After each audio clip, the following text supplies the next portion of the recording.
మా అమ్మ ఏం చేస్తుందంటే నెల రోజులు డిప్రెషన్ ఉంటుంది మా అమ్మకి సిర్గాపూర్ గవర్నమెంట్ దవాఖానా హాస్పిటల్. నెల రోజులు 2 నెలలు ఉంటున్నాడు. మేము 5 ఏళ్ళు ఉన్నప్పుడు నేను 5 ఏళ్ళు ఉన్నప్పుడు మా అమ్మ 15 రోజులకు ఒకసారి లారీ పట్టుకొని, ఆ రోజుల బస్సులు లేవు. ఒకవేళ సిర్గాపూర్ పోవాలంటే నారాయణఖేడ్లో దిగి సిర్గాపూర్ నడుచుకుంటా వాళ్ళు అడవి. ఆ రోజులలో అడవి. సరే మా అమ్మ ఏం చేస్తుంది తెలుసా, 10 గంటలకు ఆడ లారీ ఏదో ఆడ లారీ పట్టుకొని అటు నుంచి అటు వచ్చి మొత్తం మీద నా ఇంటికి అప్పుడు చెట్టినాగేశ్వరంలో ఉంటుంది. 12 గంటలకు వస్తుండే.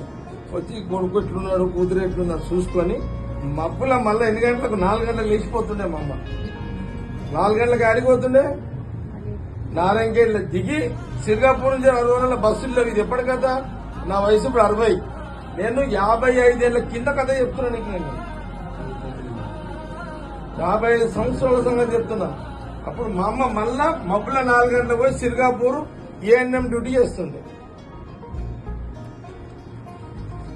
మీ నాయన ఫీజులు కట్టిండు, అల్లారు ముద్దుగా పెంచిండు, మంచిగా చదివినవు, పెళ్ళైంది, పిల్లలు ఉన్నారు. ఐఐటి పక్కకు రాజశేఖర రెడ్డి, సోనియా గాంధీ ఐఐటి ఇచ్చారు.